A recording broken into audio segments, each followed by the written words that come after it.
Hello, ladies and gentlemen, and welcome to the Business B.E.A.R podcast. It's your buddy Connor Norman here, checking in for another riveting episode.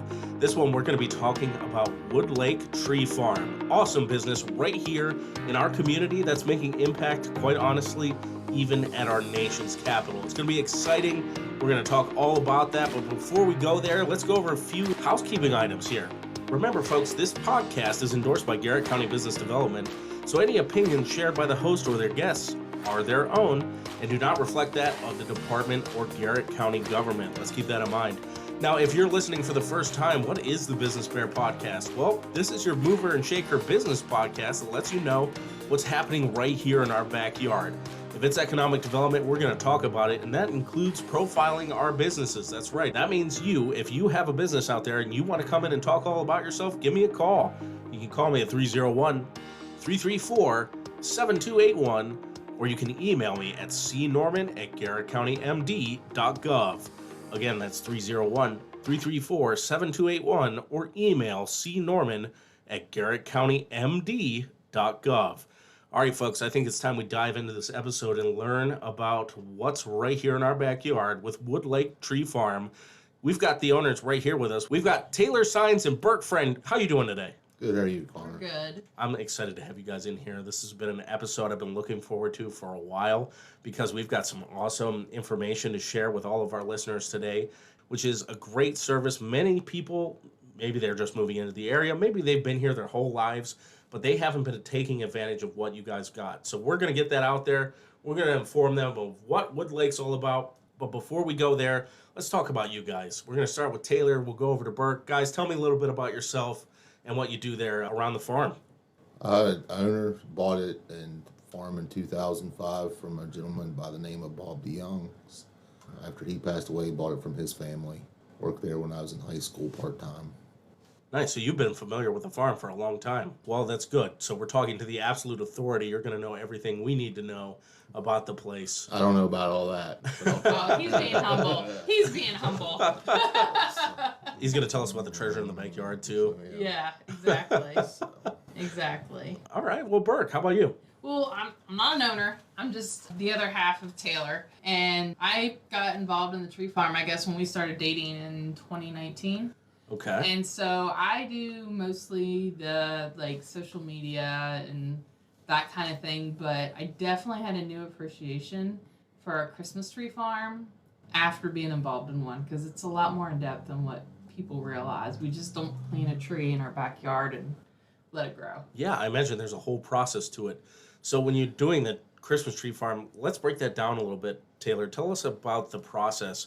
Does it start as a seed? Like, how long in advance do you do this? It starts as a seed. I mean, it starts as a cone on a tree. Then it's cleaned, planted, and actually when I get a seedling or transplant, it's like 3 years old before I transplant it and put it in the ground to grow it into a Christmas tree. Wow. Now, do you have like special greenhouses that you're growing those seeds in? I do not do that. I buy my transplants. Okay. I do not. So what's funny about that or neat, as an outsider looking in, pine cones are from West Virginia. There's a local guy, what's his, All that comes from Quarter Pine Tree Farm. Jim Raucus, he actually grows them on the West Coast and brings them back to the East Coast. Oh, that's awesome. So it's still very local. Yeah, it's a West Virginia pine cone. That's for a Canaan fir. Well, for a Canaan fir, okay. Jim does have seed orchards in Fairchance, Morgantown area. Okay. But some cones he sources from around Penn State, different places. All right, this is an important question, and I think a lot of people are going to want to know this. When you're doing the Christmas tree farming, how long in advance are you doing this? Do you have trees that have been out there for 10 years? Do you have 7 to 10 years from the time you plant till the time you cut it for a house-sized Christmas tree. Okay, so We're they're talking like an 8 to 9 foot tree. Nice. So they're about 13 years old by the time old. someone's 10. Okay. 10. That's awesome. So do you let people come out there and cut them down themselves, or do you take care of that? We do both. We'll cut it for you, or you can cut it yourself. So they get the full authentic experience. I joke with Burke here. She said she fell in love with the Christmas tree farmer. You guys are the perfect Hallmark movie made reality. So we're gonna be putting out the paperbacks here soon. We're gonna have a special out for this Christmas. So No, it's quite like it definitely was way different for me in that first Christmas season, and then going into the greenery and making the greenery and Woodlake, his mom, his family does a really awesome job about making that environment that you can bring your family and friends to make those special memories. Absolutely. I mean, all the way to she has a family cider recipe that we keep going that kids can, you get cold, you come in by the fireplace have a hot cup of cider while mom or dad's looking at decor or whatnot. And but we do the choose and cuts, and we will have some pre-cuts already there because we have the retail farm Woodlake, and then we have other pieces of property in Garrett County that it's not feasible to drive everybody around if they don't find the tree they need. So we use those as wholesale farms as well. Okay. So he'll cut some of those over there and bring to the house and have them hanging in the barn so people can see them if they don't want to walk around the field. Yeah, that's wonderful. And I imagine people love that convenience too, because there's going to be people that want that experience of going out, choosing the one, cutting it down, and then, yes, like you said, quick and easy. That makes great access to it. Wholly different. And, we're 2 hours from some major population centers. It's not unfeasible for someone to come out of Pittsburgh and say, hey, I want to go to Woodlake Tree Farm and choose my tree this year. I don't want to wait for it to come up to the parking lot. I want to go out there and make a whole trip out of it. Make it that Christmas vacation experience, without all the calamity. We've actually had people come all the way from Ocean City. They drove up from Ocean City. That's amazing. They do it every year, and his mom is really great. She keeps track of all the distances where people repeat if you're a repeat customer and stuff like that. And people drive 4 or 5 hours away just to come to the tree farm to get that experience. Yeah, that's awesome.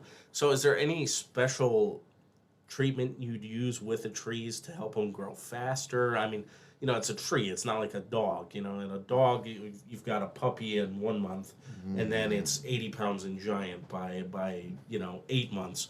Trees aren't like that. No. There's no special formula. No, you just take care of them. You got to feed them like any other crop. Scout bugs. Trying to keep the bugs away. Yeah, keep the bugs out of them. Got to keep them healthy. Is that like a hard process? I mean, that probably keeps you busy every day. No, that's not hard. It's just, you do your scouting in the spring and fall so you can do what you need to do the next spring and fall. What kind of Christmas trees do you guys have there on the farm? Fraser fir, some Douglas fir, concolor fir for Christmas trees. Okay, and what's your hottest seller? What's everyone typically after?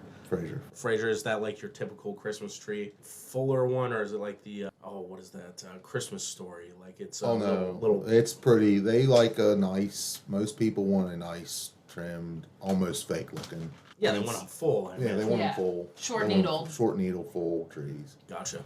Well, and that's less cleanup. And I know I'm really considering becoming a convert here because I'm one of those guys, I'm into the simplistic. I've been the fake tree guy forever. It's just been a mess fake trees are bad, Colin.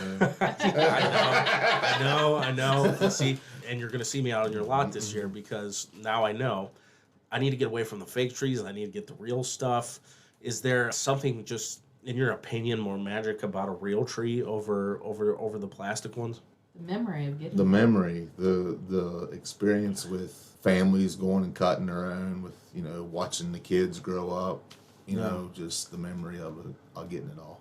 I mean, we see the people and we make connections with them, and I'll start because I do all the social media stuff to gear up for the Christmas tree season. We'll start making pictures and being like, who's excited and get those algorithms going for the news feed. But it's not hard. People can't wait to see what's going to happen at the tree farm this year. And if you want to pre-tag a tree, and pre-tagging is a whole new thing that has just developed since 2020. Yeah. And it's a way that you can come out with this nicer weather, find your tree. We have special pink ribbon. You tie it with your name and your number. And then that way when you're ready for the when the rush comes on November 29th, your tree's safe there, and you can come get it at your convenience, so you're not cutting it super early. No way. We don't Taylor and I literally live at this farm with our son, so it's we don't want you coming Christmas Eve and cutting your tree in a timely manner, but a lot I'm sure of people you guys like have had some. Tell us the horror stories. We want to hear them. The first year the Christmas of 2019.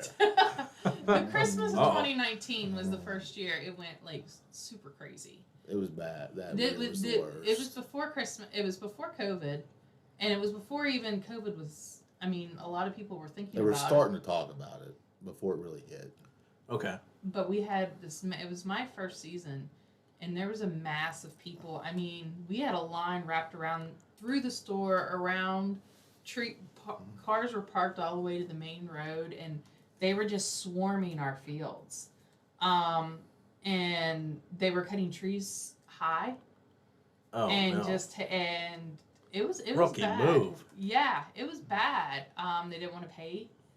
Like, they just take the tops out of trees. And so after that year, we had to sit back and really, like, sort of look at everything and how we do. Okay, this is what we're doing. You know, yeah. Kind of had to back up and regroup. Yeah, exactly. So you kind of went through what do they call it? Like a soft opening year, figured it out, and you were able to come back the next year stronger, ready. Well, for the this next really year we had COVID, so we had all the regulations. Geez. And so we had to do appointments, and that was a disaster. That was Appointment a disaster. for a Christmas tree, come on. Yeah, like we had the calendar, and you had to pick. And, yeah. Well, because we were worried about the health department shutting us down. Like, we were just trying to take precautions. You would have thought they would have loved you guys. You're outdoors, encouraging people to. The trees I imagine are so far apart. Come on, You would think, but and that was sort of when we started doing the tagging, and it was contactless trees. So if you had a tree cut, or if you pre-tag a tree, his dad goes out and like maps all those trees and knows where they're at. So you can call ahead and say, hey, we're going to come on December 10th. Can our tree be cut and baled and ready? And they just pick it up. Nice. So they came out when there wasn't a crowd, picked their tree. It was a beautiful day. Now they're ready for it. And we kept that with COVID. We still do that.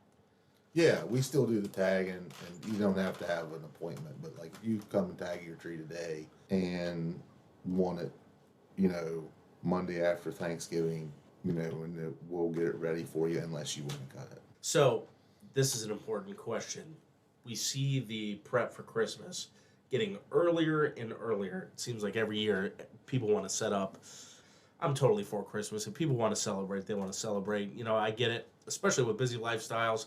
You want to set up early so that you can enjoy the ambiance, the atmosphere. Go ahead, do whatever. But do you have people that are knocking at the door even now? I mean, we're going into November, first week in November here. First load of trees leave Monday. Okay, all right. Yeah. So that answers that. Second load delivers the 14th. Okay, so we've got some serious people out there. These are big orders. I mean, they're specialty. So we do a lot of wholesale trees that go into the city. He'll deliver trees into D.C., North Arlington, our Baltimore, Frederick, Kingsville. Awesome. We do a lot of Garrett County trees end up all over the East Coast. So you're not just making an impact locally, but nationally. And I think this kind of leads me into my next question. Do you guys have anything of note, maybe around the nation's capital? Now, I'm leading into this because I know about it, but our listeners don't. So tell me a little bit about a special process you guys went through that put a lot of trees from your farm, Garrett County trees, out into Washington, D.C. Tell us about it. 3 or 4 years ago,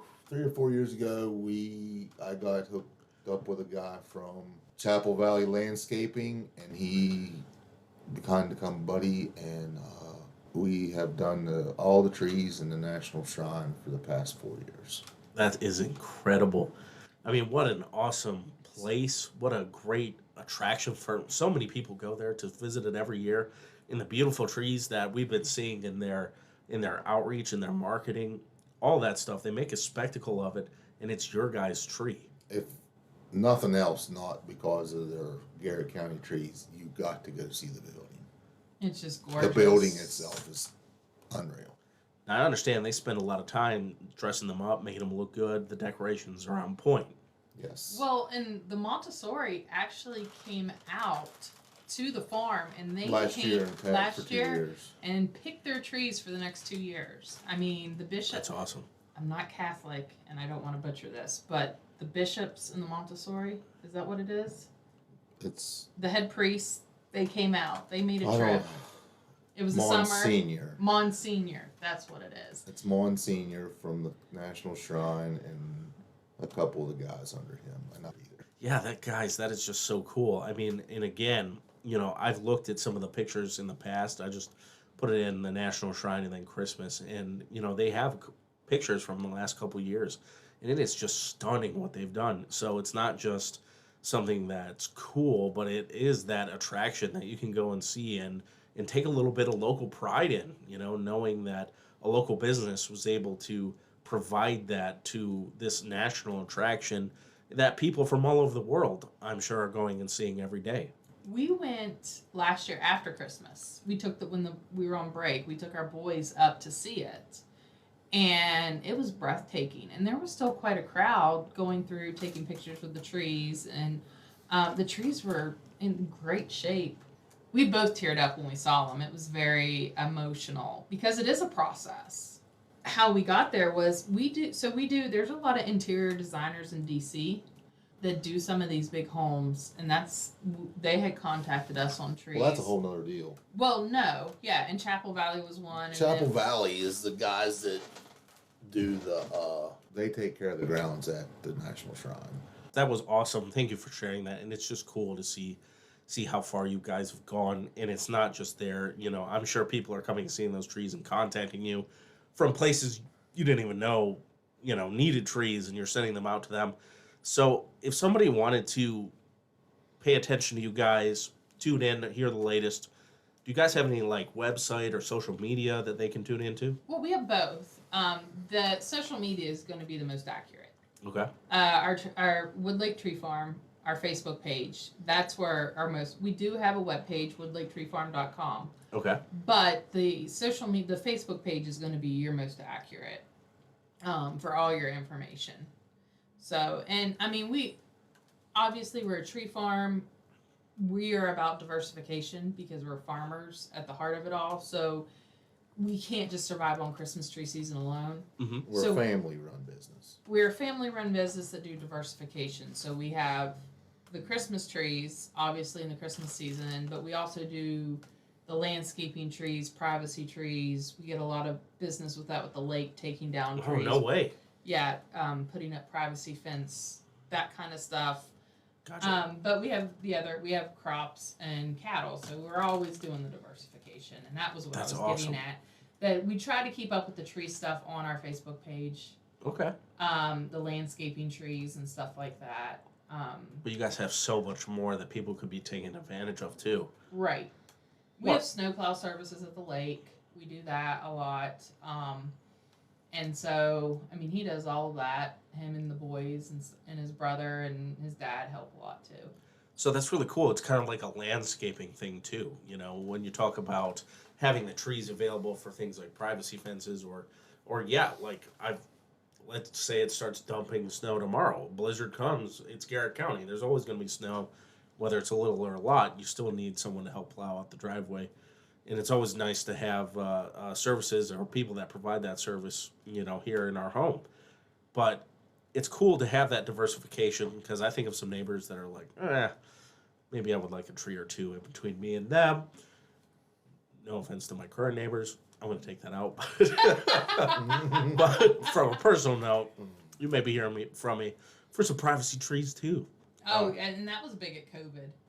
We couldn't dig trees fast enough in COVID because everybody came to their lake house. Uh-huh. And Their neighbors are there. And their neighbors are still there Yeah. too. Because most of the time when you're vacation, you don't have your neighbors. You're off time. Well, when COVID and you're quarantined to a house, they were seeing their neighbors every day and they didn't like it. Yeah. So you they realize were- just how close they are. Yes. And so it was crazy. We could not dig trees You quick can't keep enough. them up. Wow. Well, that's Yeah. awesome. Now, are you guys still kind of operating at that level? No. I mean, honestly, if we had the help, we probably would be. Because we turn down work all the time. You know, it's 3 of us and 2 boys. You know, my nephew and our son. There's only so much you can get done. Yeah, I got it. You're only human beings, and that's a lot to manage. You guys have a lot of services and a heck of a lot of trees. Yeah, and I mean, we would love to. I mean, but you hear that everywhere. People are always hiring. You can't find the labor force that you need to try to keep up, and it's a harder labor it's physical labor, but we're right there with you. We're not asking you to do anything that we wouldn't do. Well, see, or haven't done. Haven't done. Now you need to make the appeal. You can live that Hallmark experience. Be the guy that goes out and helps with the tree. Be the gal that goes out and helps with the tree. Meet one of these city folk coming in to pick their tree. You know, live happily ever after. Yeah. We're gonna have We're gonna have a whole series based on Woodlake Tree Farm here in a few years. I guarantee it. But no, this is pretty awesome. When do you guys open up shop for the year for picking and Christmas trees? Well, right now you can do tag your tree. Pre-tag now. And order and greenery orders, because we do make wreaths and garland and stuff like that. But then we don't open the store. Like his mom and his aunts have worked. We have antiques and decor and stuff like that, which we open up at Autumn Glory, but then we close back down. We are only open for those 3 days at Autumn Glory. Okay. But then we open the store and you can start cutting the trees or getting the pre-cut trees November 29th. The day after Thanksgiving. Nice. So Black Friday, you can go out, get all the shopping done, get the gifts, and then get the tree to put them underneath. Exactly. Okay. Absolutely. That's awesome. So where are you guys located for listeners that aren't familiar with where you're at? 2858 Broadford Road. A mile and a half from Southern Middle School. That's simple enough for me. One more time. Let's hear it. 2858 Broadford Road. Okay. Well, you heard it here, folks. You need to go out there and grab your Christmas trees. You've got a convert here. And this goes for everyone. Throw out the plastic. Get the real stuff. Again, nationally acclaimed. We got Woodlake Tree Farm here with us. Thank you so much for listening. And thank you so much to Burke and Taylor, guys. You enlightened us a lot about what you've got going on right here in our backyard. And we're so grateful that you made the investment in our community. And you continue to do business here and help put us on the map. Your trees are going around the world. Your trees are going around the country. And we're grateful for everything you guys do here.